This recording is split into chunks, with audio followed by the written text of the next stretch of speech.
Allah mencabut ruh orang-orang yang beriman, termasuk yang imannya tinggal seberat biji sawi sekalipun, tapi ada imannya, diwafatkan oleh angin lembut tersebut. Namun saudaraku rahimakumullah, ada satu tanda besar, alamatul kubro, yang harus kita bicarakan terlebih dahulu karena masih tersisa satu. Apa itu?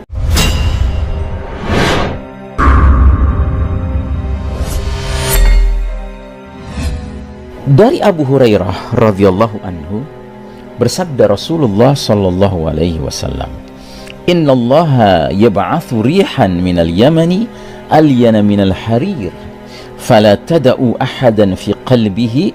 Qala Abu Alqamah mithqalu habbatin, wa qala Abdul Aziz mithqalu dzarratin min imanin illa qabadathu.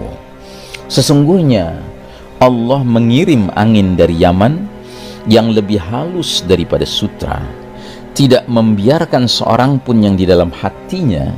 Abu Alqamah berkata seberat biji, Abdul Aziz berkata seberat zarrah, berupa iman, kecuali angin itu pasti akan mencabut nyawa orang itu. Ini hadis riwayat Muslim juga. Dijelaskan oleh Syekh Mubayyad, hadis ini menunjukkan bahwa kemunculan angin ini dari arah Yaman, dan terbayangkan terjadinya peristiwa itu sesudah terbitnya matahari dan munculnya dabbatul ard, binatang melata dari perut bumi. Saat itulah pintu taubat benar-benar telah tertutup rapat, ya. Allah tidak menerima orang yang mau bertobat setelah itu. Oleh karenanya sama sekali tidak terbayangkan bahwa masih ada orang-orang beriman sesudah itu. Pada hadis tentang Dajjal yang panjang diriwayatkan oleh Abdullah bin Amr radhiyallahu anhuma, termaktub, ya, sebagai berikut: "Fayab'atsullahu Isa ibn Maryam ka'annahu Urwah bin Mas'ud, fayatlubuhu fayuhlikuh, thumma yamkuthu an-nasu 7 sinin, laysa baina ithnaini adawah, ثم يرسل الله ريحا باردة من قبل الشام فلا يبقى على وجه الأرض أحد في قلبه مثقال ذرة من خير أو إيمان إلا قبضته حتى لو أن أحدكم دخل في كبد جبل لدخلته عليه حتى تقبضه."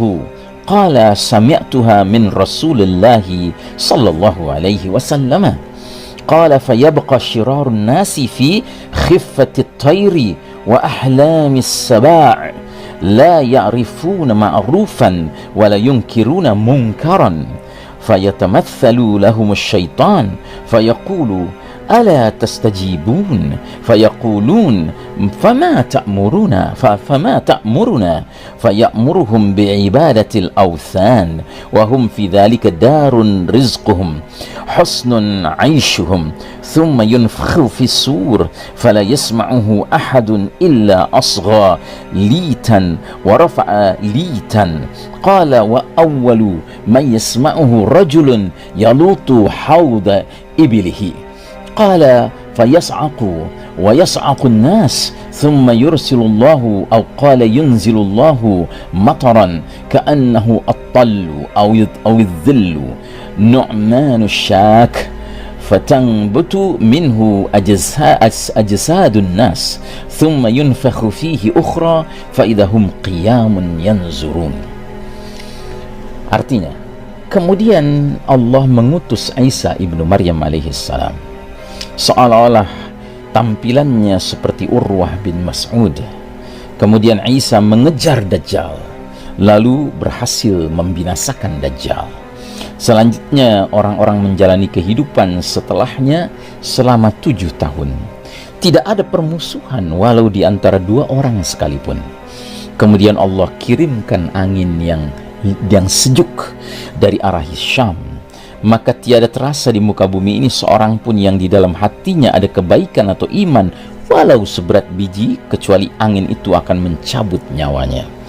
Sampai-sampai seandainya salah seorang di antara kalian masuk ke bagian dalam gunung, maka angin itu pasti juga akan memasukinya untuk mengejar dirinya hingga ia mencabut nyawanya.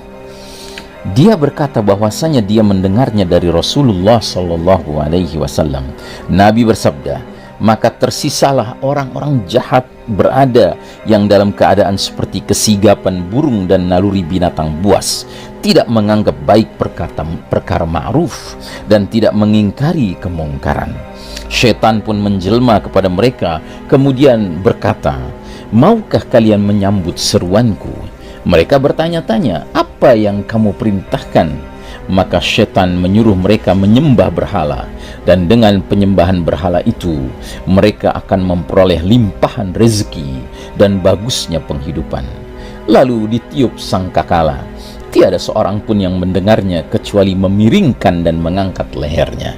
Rasul bersabda, orang pertama yang mendengarnya adalah seorang pria yang sedang melumuri kolam ontaknya. Nabi bersabda, lantas orang itu pingsan dan orang-orang pun pingsan. Kemudian Allah mengirim, atau Nabi bersabda, menurunkan hujan seolah-olah itu adalah air susu atau naungan. Nu'man ragu-ragu. Lantas tumbuhlah jasad manusia darinya, kemudian ditiup sangkakala kedua kalinya, tiba-tiba manusia berdiri tegak dan melihat. Ya. Nah, ini hadis riwayat Muslim. Penjelasan.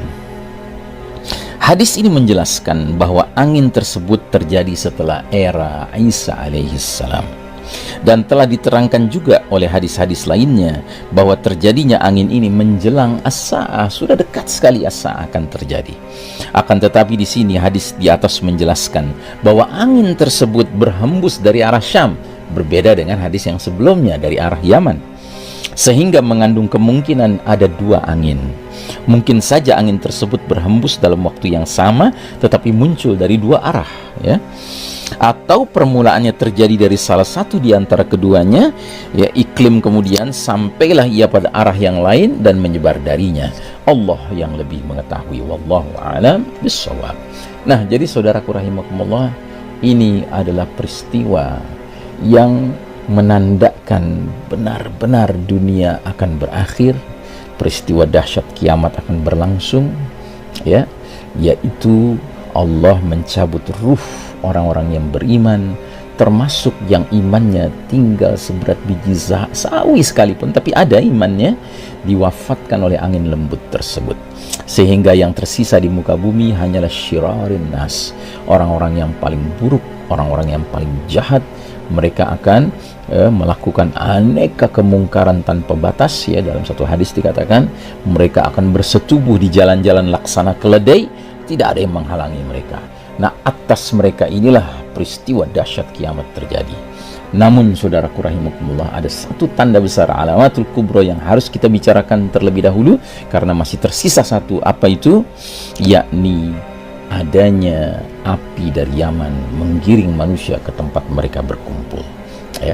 Kita akan lanjutkan insyaallah taala. Wassallallahu ala nabiyyina Muhammadin wa ala alihi wa sahbihi sallam tasliman. Walhamdulillahirabbil alamin. Wassalamualaikum warahmatullahi wabarakatuh.